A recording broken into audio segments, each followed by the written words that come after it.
Thomas, c'est une très bonne question parce qu'avant tout, je me considère comme un lecteur. Ce que je vais dire est peut-être curieux, mais pas tellement. Je ne veux pas répéter ce que d'autres ont dit avant moi et ont dit bien mieux que moi. Mais effectivement, ma vie a commencé, je pense, avec la lecture. C'est curieux que cela puisse paraître, je ne me souviens même pas de moi, de mon personnage, avant de posséder un bouquin. Je me rappelle, le premier bouquin que j'ai lu de ma vie était un bouquin que m'avait offert une tante à moi. C'était 5 semaines en ballon de Jules Verne. Et beaucoup plus tard, bien plus tard, ma tante m'a dit qu'en réalité, je ne suis jamais descendu de ce ballon-là, que j'y suis resté. C'était au Cap-Haïtien, c'était avant, comment dit-on ça, avant ce qu'on appelle en Haïti le certificat d'études primaires. Donc j'avais moins que 10 ans, moins que 11 ans. Mes lectures donc ont commencé avec le vrai livre que j'ai lu, c'est-à-dire un livre qui ne soit pas un livre de classe, ce qu'on appelait à l'époque lecture courante, ou bien un livre de mathématiques, ou plutôt d'arithmétique, mais un vrai livre, un livre de fiction, c'était ça, 5 semaines en ballon. Il y a quelqu'un, un oncle à moi, qui avait essayé de me mettre en main quelque chose qui plus tard allait avoir sur moi une énorme influence, c'était Proust. Mais vous comprenez bien qu'à 11 ans, Proust ne tenait pas la route, et surtout que j'étais tombé dans Michel Sévaco. J'ai longtemps caché que je lisais Michel Sévaco, jusqu'au moment où, dans les mots, j'avais lu que Jean-Paul Sartre, lui aussi, avait ce travers, ce défaut. Alors bien fier, j'ai dit que moi aussi, je lisais Michel Sévaco. Entre le narrateur de la recherche et les aventures de Pardaillan, vous comprenez que quand on a 10 ans, 12 ans, on n'hésite pas beaucoup. On choisit Pardaillan et la cape et l'épée. Ensuite, après, quelques temps plus tard, comme lecture, ça a été surtout les sagas islandaises. Les sagas islandaises, Snorri Sturluson, avec le Egil Skallagrimsson, c'est ça qui m'a vraiment mis des bornes dans le sens, de amer, des phares, des amers comme aurait dit Saint John Perse, c'est-à-dire vraiment des amers. Entre Michel Sévaco, Marcel Proust et, je pense, les sagas islandaises, je pense que vous avez tout ce qui fait que je suis moi, c'est-à-dire Roland Parrette, un individu précis, à un moment donné précis, dans une île qui s'appelle l'île d'Haïti. Bien évidemment, il y a eu aussi, parce que je pense que derrière tout, non seulement derrière toute œuvre, mais derrière tout acte, il y a une philosophie. C'est De Gaulle qui disait que derrière chaque victoire d'Alexandre le Grand, il y avait Aristote. Et bien, derrière chaque lecteur, il y a un philosophe quelconque. Dans mon cas précis, je ne saurais dire lequel, parce qu'il y en a tellement. J'ai essayé de me dépatouiller de tout ça et de construire une espèce de petite philosophie à moi qui me sert. Peut-être que cette philosophie n'est qu'une niaiserie philosophique. On a d'ailleurs dit que ce qu'il y a derrière Proust, c'est la philosophie qu'il y a derrière Proust, c'est une espèce de niaiserie philosophique qui ne reste pas moins vrai que cette niaiserie, si ce fut une niaiserie, ce dont je ne suis pas sûr, a aidé Proust à construire une des plus grandes cathédrales littéraires du XXe siècle. Et ben voilà tout ce que je peux dire en ce qui concerne ma lecture. On peut bien sûr tripatouiller un peu et aller à droite et à gauche, mais je suis persuadé que l'éventail de Marcel Proust fut assez déterminant, et peut-être qu'il n'est pas bon de mettre entre les mains d'un jeune Marcel Proust. Parce qu'à un moment donné, le moi n'étant pas encore très formé, on a tendance à confondre la grand-mère, par exemple dans La recherche du temps perdu, avec sa propre grand-mère et à mélanger les anecdotes. On ne sait plus à un moment donné si on est dans la réalité ou si on est dans Proust. Est-ce que c'est vrai ma grand-mère a fait telle ou telle chose ou bien c'est la grand-mère de Proust qui a fait telle ou telle chose. Et là, Thomas, je dois souligner une chose. Ma province à moi, mon pays à moi, ce fut davantage loin d'une terre géographiquement déterminée, loin d'un pays avec des longitudes et des latitudes bien précises, mais mon pays à moi est surtout et essentiellement un pays d'imaginaire. Je m'y sens très très à l'aise. Et non seulement je m'y sens à l'aise, mais je suis même un arpenteur de ce territoire de l'imaginaire. Et c'est pour ça que je parais un peu hurluberlu dans la vie de tous les jours, dans la vie quotidienne, parce que moi, ce qui m'intéresse, c'est tripatouiller un peu ce qui se passe dans la tête des personnages. Quand je rencontre quelqu'un, je ne sais plus qui avait dit que quand on rencontre quelqu'un, on voit deux personnes. Quand il y a un dialogue, en réalité, il n'y a pas un dialogue, il y a 4 personnes qui parlent. Parce que je suis en train de parler avec Thomas Speer, bien entendu en chair et en os, mais je suis en train aussi de parler à l'homme, à l'idée que je me fais de Thomas Speer. Je parle à 2 personnes, à la personne et au personnage. Exactement comme Thomas Speer, en me regardant, parle à quelqu'un qui s'appelle Roland Paré, bien déterminé, mais il parle aussi à l'image qui se fait de Roland Paré. Et c'est ça qui me paraît intéressant dans la conversation. De sorte que quand on rencontre quelqu'un, j'attrape presque toujours le côté imaginaire de ce quelqu'un avant d'atterrir et de me dire, mais merde, un tel, bien entendu, il est un tel, mais il a une vie, il a une existence, il a une femme, des enfants, ou pas, je ne sais pas, mais il a une réalité. Avant de se projeter, de se profiler dans un imaginaire quelconque.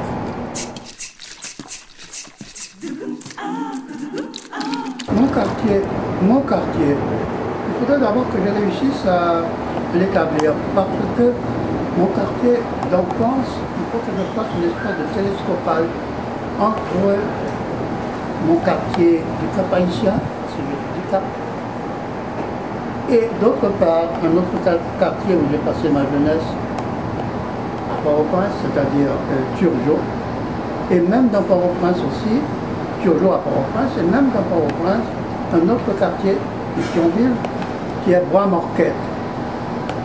Je ne sais pas, et justement pour ce que j'ai avancé tout à l'heure à propos de mon établissement en imaginaire plutôt que dans la réalité, je ne sais pas dans quelle mesure ces quartiers ont contribué à la formation de mon moi. Je ne sais pas. Je me souviens seulement de petites anecdotes, parce qu'en face de chez moi, il y avait à l'époque la première académie militaire de Haïti. Et en face de cette académie militaire, il y avait la future femme de mon père et la future femme de mon oncle, et ils s'amusaient à jouer à Roméo et Juliette, je veux dire mon père et mon oncle, en grimpant sur le balcon de ma future tante Marie. Je me souviens aussi de quelque chose qui n'existe pas maintenant, et je me demande s'il ne faut pas prendre ça comme symbolique, symptomatique ou même paradigmatique de tout mon passé avec Haïti, parce que je suis en train de me rendre compte, mon cher ami, que en ce qui concerne le lieu géométrique, je me rends compte que avec le temps et l'espace changent mon rapport avec ce quartier-là, donc avec Haïti, que cette distance temporelle et cette distance géographique s'est transformée tout doucement en distance affective. Ce que je veux dire par là, c'est que Haïti, ce quartier, reste pour moi quelque chose comme une chanson, un refrain, quelque chose qui reste dans les tréfonds de ma conscience, mais qui n'est pas exubérant, que je ne suis pas obligé de rappeler à chaque minute. Et c'est pour ça que, malheureusement, il faut que je me fasse une confidence, parfois, je me sens très mal à l'aise avec mes compatriotes haïtiens quand ils parlent de leur « t'en souviens-tu ». Mais parfois, oui, je me souviens, mais ça ne compte pas vraiment pour moi. La seule chose que je peux vous dire, c'est que j'ai appris plus tard, bien plus tard, que des copains à moi très très chers, très très proches, qui sont restés très très chers et très proches, Jean-Jacques Foucault par exemple, et Guy Beauvoir, ils s'en allaient chaque samedi avec un autre qui s'appelait Milo Placide, ils s'en allaient dans cet endroit qui s'appelle à Port-au-Prince la Frontière, qui est, disait l'autre, un endroit où l'on apprenait l'amour sans maître, mais avec maîtresse. Et quand plus tard, mais bien plus tard, 30 ans plus tard, j'ai appris que c'est comme ça qu'ils passaient leur week-end, dans ces bordels, quand je leur ai fait le reproche que jamais ils n'étaient pas se me prendre, ils ont eu le toupet. Ils ont eu le toupet de me dire, mais Roland, on savait que ça ne t'intéressait pas. Ce qui t'intéressait, c'était étudier le dictionnaire. Bon, effectivement, c'était l'époque un peu fou, qui déjà annonçait ma fâcheuse tendance à l'érudition, où je voulais tout savoir. Et que donc, ces gens avaient décidé de ne pas passer me prendre pour m'emmener au bordel. Et jusqu'à présent, je leur en veux, parce que ma vie aurait peut-être changé. Il y a l'église Sacré-Cœur. Je me souviens très bien de l'église Sacré-Cœur, qui n'existe plus. C'est encore ce problématique, parce que tous ces quartiers n'existent plus après le tremblement de terre. L'église Sacré-Cœur, je me souviens très bien, l'église Sacré-Cœur, figurez-vous, est un endroit qui avait été le témoin d'un acte, bon, je ne sais même pas comment qualifier ça, mais en tout cas, un jour, pendant la grande messe de 10 heures, j'avais en main un tas de tracts anti-duvalieristes, contre Duvalier, des tracts vive la révolution en tant qu'après. C'est ce que c'est, à bas la dictature. Et j'ai laissé tomber ça, cette centaine de tracts, sur la tête des gens. J'étais monté au jubé et j'ai laissé tomber ça sur la nef de l'église. Et puis après, je me suis senti, bien évidemment. Il y a une dame qui m'avait vu, mais cette dame a eu la gentillesse, ou plutôt la générosité, de faire comme si elle ne m'avait pas. Et je suis rentré à la maison. Parce que j'habitais presque en face. Et presque en face, il y avait aussi mon école, le centre d'études secondaires, qui n'existe plus, qui est tombé avec le tremblement de terre. Bien évidemment, le centre d'études secondaires avait déjà immigré dans un autre quartier qui est l'avenue du Travail. Mais l'ancien, le vrai centre d'études secondaires, celui que je connaissais, il n'existe plus, il a été démantelé par le tremblement de terre. Maintenant, comme je dis, j'habite, non pas à Montréal, j'habite Verdun. J'aime beaucoup Verdun. Verdun, c'était pendant longtemps le pays des Bougons. Les Bougons, mon cher New-Yorkais, les Bougons, c'est une famille connue à la télévision québécoise comme des gens qui faisaient tout le temps, qui font tout le temps de mauvais coups, à la limite de l'honnêteté, et plutôt du côté de la malhonnêteté. Mais le quartier est en train de changer. On dit que Verdun, c'est le futur, comment on appelle ça ce quartier? C'est le futur, bon, Verdun c'est l'un des futurs quartiers résidentiels de Montréal.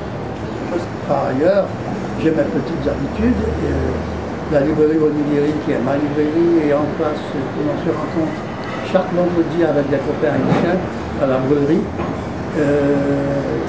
J'ai Ma topographie montréalaise est bien précise. Comme je ne suis pas motorisé, je n'ai pas de voiture, je suis quelqu'un qui circule en autobus et en métro. Si jamais Big Brother veut vérifier mes allées et venues, ce serait très facile. Entre Verdun, Côte-de-Neige, c'est tout. Mes bouquins, les commissions, les régies des alcools, bien évidemment, à ta santé. C'est tout.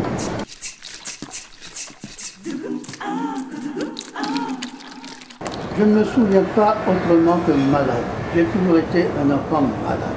De toute ma vie, il paraît que j'ai eu ma première crise d'asthme très jeune, à 1 an, 6 mois.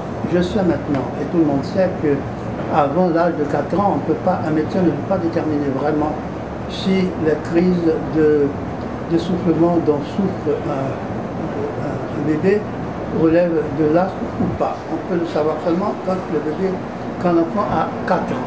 Avant, non. Donc, j'ai toujours été un enfant malade, non seulement à cause de l'asthme, j'avais une maladie épouvantable de la peau. La même tante qui m'avait offert ce livre de Jules Verne, 5 semaines en ballon, m'avait fait remarquer bien plus tard que je me prenais pour un monstre. Parce qu'il n'y avait pas 1 centimètre carré de mon corps vierge de pustules, de boutons, de croûtes. J'étais un véritable monstre. Et c'est parti brusquement, j'avais 10 ans. À tel point qu'un jour, chez ma grand-mère, le président de la République d'alors, qui s'appelait Paul Magloire, est venu dîner à la maison. Je peux même citer la date. C'était la veille du 18 novembre 1953, parce qu'on fêtait le 150e anniversaire de la bataille de Vertières. Et on devait reconstituer la bataille de Vertières. Et le président est venu dîner à la maison, chez moi, chez ma grand-mère, et pour montrer sans doute sa grandeur d'âme et comment il recueillait les avis même des enfants, il m'a demandé, mais mon cher Roland, que pourrait-il faire pour améliorer la situation d'Haïti? Et moi, je lui ai répondu, mais tout uniment, mais il faut mettre les maladies hors la loi. Tout le monde a éclaté de rire, ce qui pour moi était extrêmement, ce qui m'a laissé perplexe, parce que c'était vraiment quelque chose de très important, mettre les maladies hors la loi. Il était persuadé qu'il était du pouvoir du président de la République de mettre les maladies hors la loi. Et d'ailleurs, jusqu'à présent, je pense que c'était une bonne idée de mettre les maladies hors la loi, de les faire disparaître. Exactement comme Platon avait interdit la poésie, les poètes de la cité, il faudrait peut-être interdire les maladies dans la cité, ce qui serait beaucoup plus amusant pour les malades. Et ensuite, après, c'est ça, ma petite enfance, c'est ça. Ma mère était directrice de la bibliothèque municipale du Cap-Haïtien. Et je ne sais pas, maintenant je pense qu'il y a prescription, je ne sais pas combien de bouquins j'ai volés dans cette bibliothèque municipale du Cap-Haïtien. Et pas nécessairement, et pas du tout des bouquins dits sérieux, entre guillemets. C'était des Michel Zivaco, c'était des Paul Péval-Fils, c'était des Jules Verne, c'était des livres comme ça. D'ailleurs, je n'en connaissais pas d'autres, je ne connaissais pas l'existence d'autres bouquins que ça.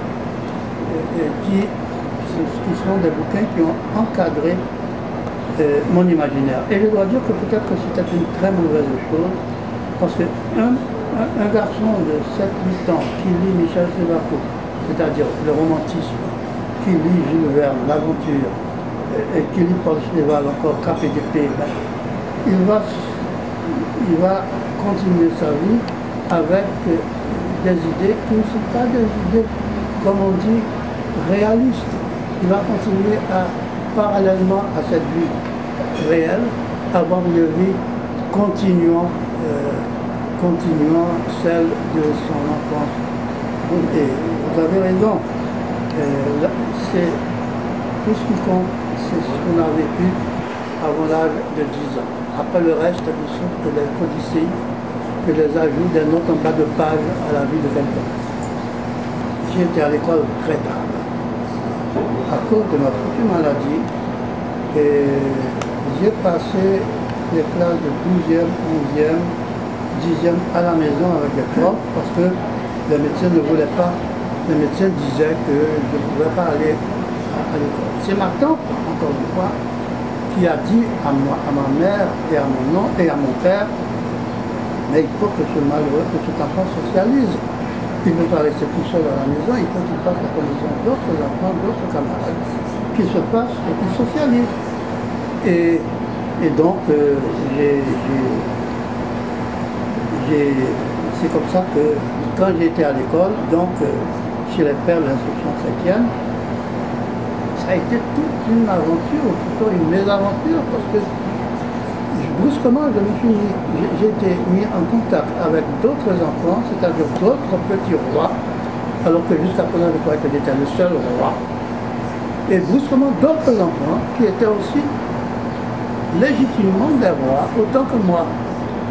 Alors, j'ai développé à partir de ce moment quelque chose, un mouvement de retrait en moi-même, parce que je n'acceptais pas qu'à côté de mon royaume, il existât d'autres royaumes. Je voulais être seul. Tout à fait seul. Voilà.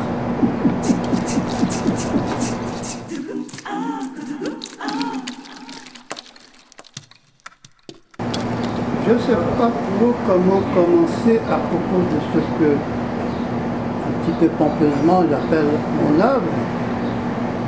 Mais je peux quand même donner quelques pistes, quelques clés. J'ai toujours pensé, et ceci c'est suite à une lecture que j'avais faite d'un livre de Sergei Eisenstein, où il parlait de ce moment où, d'après lui, et ce moment a existé d'après lui, où la littérature, c'est-à-dire l'art en général, la science et la religion se rencontraient à un seul point. Plus tard, Borges devait dire qu'il existe un aleph, un point où tous les espaces se rencontrent.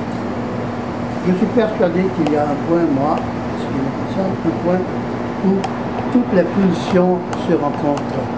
Toutes les pulsions, c'est-à-dire les pulsions artistiques, les pulsions philosophiques et les pulsions, donc on avait dit philosophie et artistique. J'en suis persuadé. Et c'est pour ça que, par exemple, dans mon œuvre toujours, il y a toujours cette espèce de variation où on peut avoir l'impression de naviguer entre philosophie et roman et littérature, alors qu'en réalité, il s'agit de la même chose. Ce qui me concerne. Dans mon petit bouquin Z, qui est un essai, et c'est pour ça qu'on m'a reproché que cet essai a une espèce de brouillard qui va dans toutes les directions. Mais pas du tout. Écoutez, je suis persuadé d'une chose. Il y a un de mes personnages qui dit, quelque part dans l'un de mes romans, elle parle. N'avez-vous pas remarqué, dit-il, comment les mêmes mots qui servent à définir la beauté, c'est-à-dire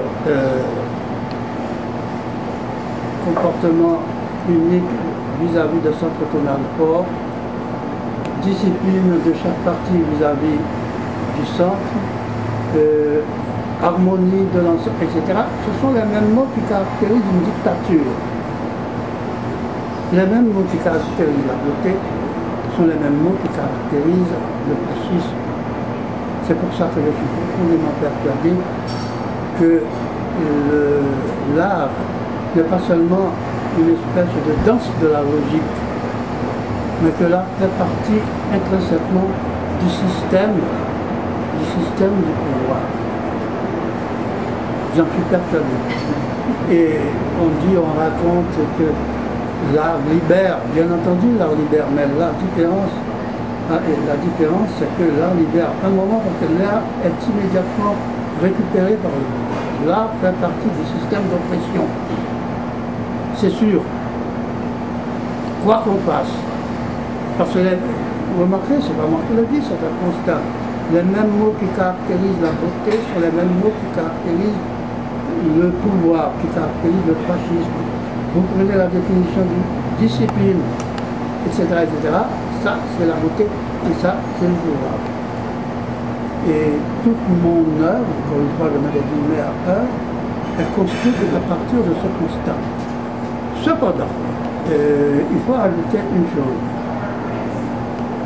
Il faut dire que parmi ma lecture, a compté énormément les 1001 nuits.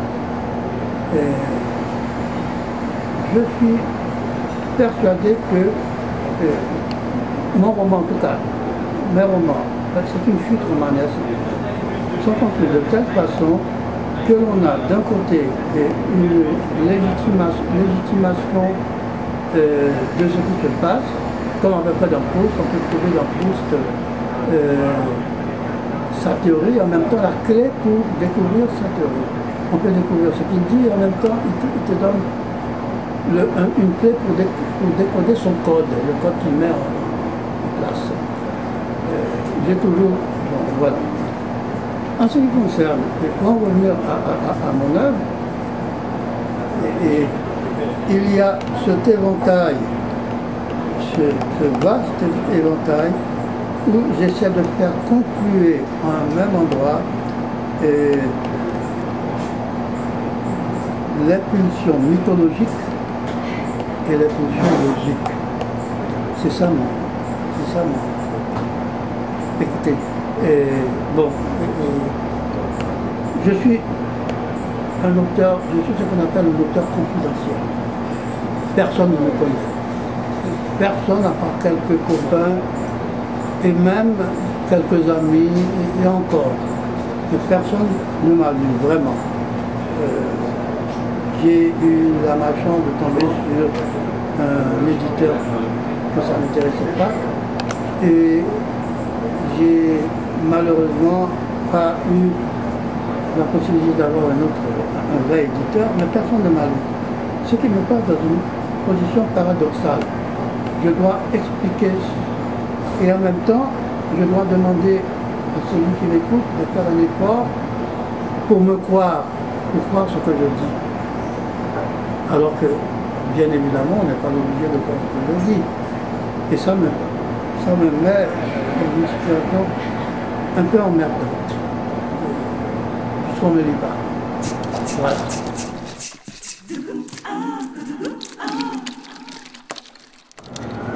Cette question de l'insularité m'embête, m'agace plutôt énormément. Quand quelque part a dit que le pays de la vérité est une île, peut-être qu'il a raison. Parce que quand il parle de ça, il disait que la borne n'est pas une fermeture. Au contraire, ça ouvre à quelque chose d'autre. Ce qu'on appelle parfois la frontière floue. Et c'est ça qui m'intéresse. Je ne crois pas à l'île. Je pense même que quelqu'un tout à fait isolé quelque part dans le désert du Sahara ne serait pas une île à lui seul. Ce que je veux dire par là, Thomas. Et il y a quelques années, plutôt 5 ou 6 ans, la revue pour la science, qui est l'édition française de Scientific American, a sorti un numéro spécial sur ce qu'on appelle les frontières floues, c'est-à-dire les frontières poreuses, la frontière où l'on ne sait plus de quoi il s'agit. Est-ce qu'on est en chimie, est-ce qu'on est en physique, est-ce que c'est un homme, est-ce que c'est une femme, est-ce que la frontière floue. Personne ne peut décidément, surtout maintenant, dire ce que c'est exactement qu'une île, parce qu'en réalité, elle n'existe pas. Si le pays de la vérité est une île, comme je chante, cette île est une île qui est reliée par de multiples ponts à d'autres îles, et cela forme un continent. Un continent où tout à fait, tout ce qui existe est légitimé, ou même Bouvard et Pécuchet déjà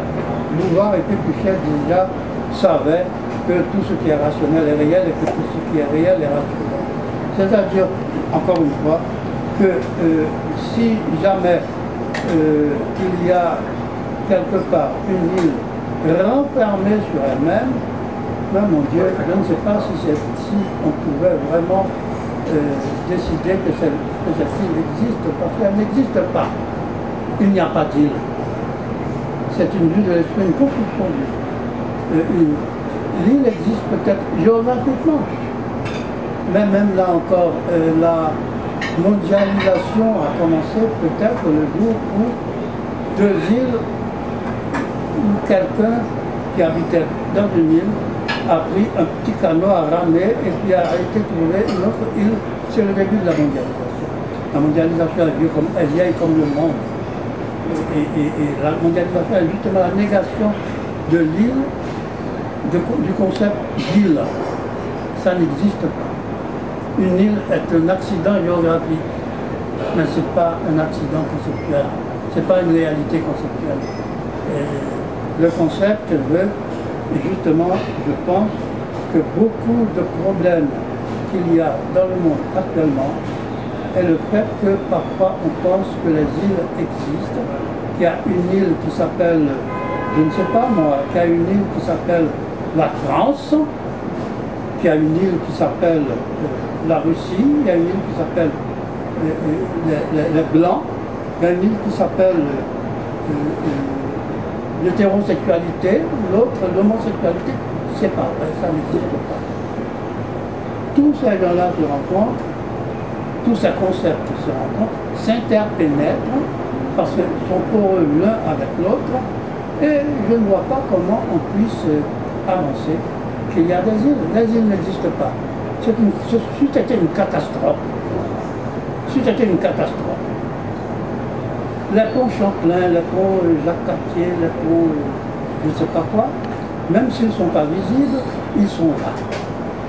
Et ils relient entre toutes les îles, non pas seulement les îles géographiques, mais les îles conceptuelles. Ça n'existe pas, mon cher.